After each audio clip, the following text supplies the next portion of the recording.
Did you know that death exists beyond the transition of life? We experience so many deaths in our lives.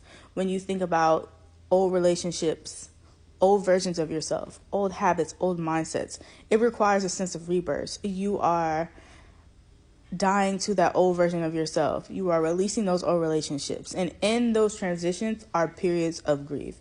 And so I think that it is important that we recognize that grief exists in those spaces.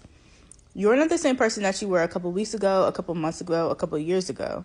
And a lot of times we hold on to the old version of ourselves and we mourn that version of ourselves subconsciously. We don't give ourselves space to hold space for her because we're always thinking, I know for me in my experience, I'm always thinking progressively. What's the next thing? What's the next thing? Instead of being like, oh my God, like I'm so grateful for where I am. I hold space for that version of myself.